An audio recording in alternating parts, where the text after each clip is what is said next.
Nah, itu kalau bicara soal anggaran itu gimana Om? Kenapa kok bisa sebesar itu dan apakah tidak memberatkan APBN kita atau bagaimana? Awal-awal pertanyaannya wis ngeluh kok.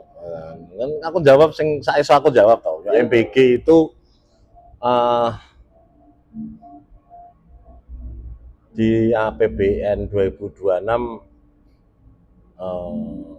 yang tadinya MBG rencananya Senin sampai Jumat kemudian berubah Senin sampai Sabtu karena kondisi di lapangan banyak daerah yang 6 hari sekolah, itu perharinya 1,2 T per hari loh, dimulai di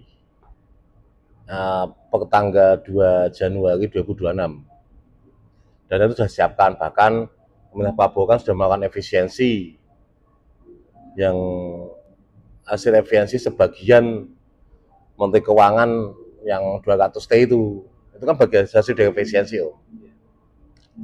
Bicara MBG, kalau program bagus. Presiden Prabowo kan dalam kampanyenya dulu, Prabowo Gibran, pemerintahan Pak Prabowo Gibran itu kan ingin meningkatkan sumber daya manusia dengan cara memberikan makan bergizi gratis. Walaupun kalau pendapat saya pribadi, ya semoga anak-anak dikasih makan bergizi gratis, nantinya endingnya digunakan untuk meningkatkan kualitas SDM Indonesia. Anak jadi pinter, kuliah pinter, jadi sarjana pinter. Bukan untuk tambah bergizi kemudian tawakannya tambah seru. Kita kan nggak tahu, mungkin kasih makan doang kok. Nggak didik akhlaknya kok, ya kan? Bicara kejadian Agustus kemarin kan banyak anak STM yang gerak, ya kan?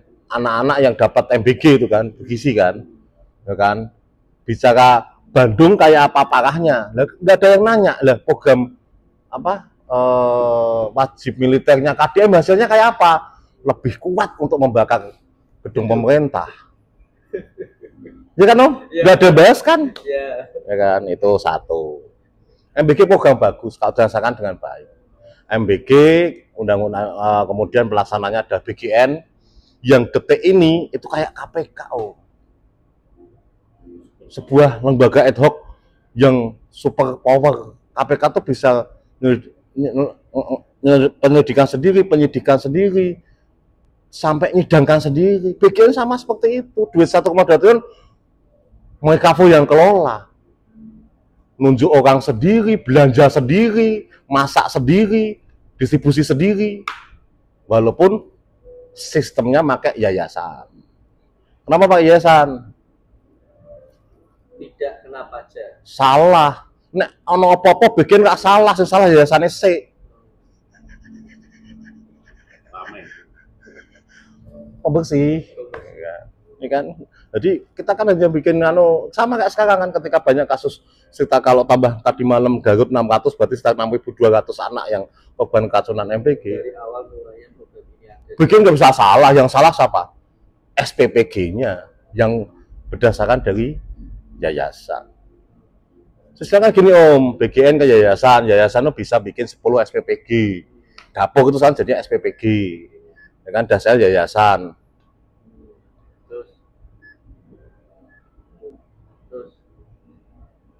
Ya kan? Kan jadinya yayasan tuh, yayasan kemudian mengekrut SPPG dapur. Sudah tahu, gak usah. Dari SPPG itu yang direkrut melalui yayasan, kemudian SPPG bangun dapur dengan tanahnya SPPG, entah itu sewa atau milik sendiri tanahnya yang SPPG itu dibangun. Nanti SPPG itu dapat 2.000 per ompreng. Keuntungannya? Bukan, pengganti dari pembangunan. 2.000 per ompreng. Ketika sudah jadi ini, kemudian BGN menunjuk kepala dapur, SPPI namanya. Ya kan, SPPI ini akan didampingi oleh ahli gizi sama akuntansi. Yang kata-kata anak Unhan. Universitas Pertahanan. Ya, kalau enggak SPPI itu yang kemarin waktu ada kejadian di Magelang, mungkin sudah pada nggak inget, ada yang daftar di online SPPI, masuk daftar, berangkat ke magang sampai sana nggak ada namanya diganti. Dari awal udah masalah dulu di situ. Nggak sudah pada lupa. Wong Indonesia udah melupakan. Diganti nama, nanti daftar SPPI, keterima lewat online, sampai sana datang, kan di Magelang kan pendidikannya. Sampai sana nggak ada namanya. Nggak keterima maksudnya? Nggak ada namanya, daftar online, diterima, Subhat Magelang sampai sana nggak ada namanya. Ada yang ganti nama-nama SPPI di situ. Siapa yang ganti? DM baik, aku tak jawab. Ojo tak omongke, oh gak pena. Oh, wis ya. Itu kepala dapur didampingi sama ahli gizi sama akuntansi. BGN akan menyalurkan 10 hari. Misalnya satu SPPG 3.000. Nah, kenapa sekarang dulu SPPG kan paling 500.000 dan sebagainya. Sekarang banyak-banyak kan Om. Karena apa? SPPG dapat 2.000 ompreng. Semakin banyak yang diampu, yang disediain sarapannya,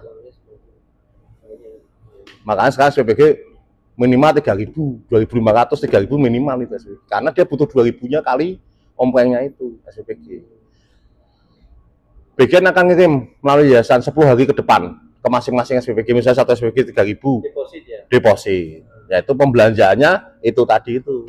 Kepala dapur sama ahli gizi sama akuntannya. Oh, tapi kan akhirnya itu membuat apa ya, menu yang disajikan kepada siswa atau siswi di sekolah menjadi tidak bergizi. Kan banyak kasus hanya nasi, tempe secuil, yang viral kemarin semangka setipis harapan bangsa Indonesia. Itu kan akhirnya yang dikorbankan adalah siswa, termasuk menjadi korban keracunan. Jadi begini Om, ketika bicara gizi kita nggak bisa mengira-ngira. Kamu makan daging pun belum tentu bergizi. Sumber makanan itu ada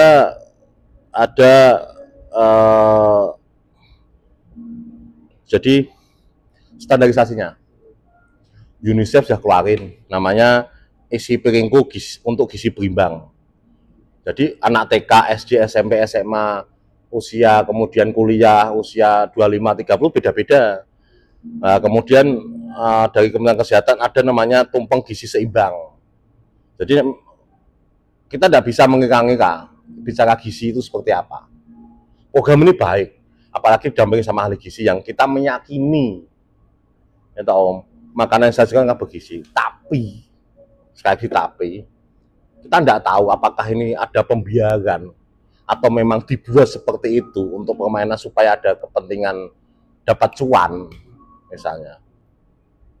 SPPG tinggal ngobrol sama kepala dapur sama ahli gizi sama akuntansinya itu, nanti SPPG bisa supply. Saya dengar sendiri ada SPPG, Mas tinggal kasih motor apa iPhone 17 tahun anak muda kok. Nanti yang nyuplai kita. Jadi saya dapat 2.000 dapat supply. Itu yang bikin rusak nilai keseimbangan gizinya. Makanya kemarin kata yang di mana itu cakalang, yang keracunan ikan cakalang di mana Sulawesi itu. Bangga. Mungkin seperti itu. Ada kepala BGN bilang kan, pengubah supaya cakalang yang baru, ya kan Om? Ya mungkin seperti itu permainannya. Kenapa kok rusak seperti itu?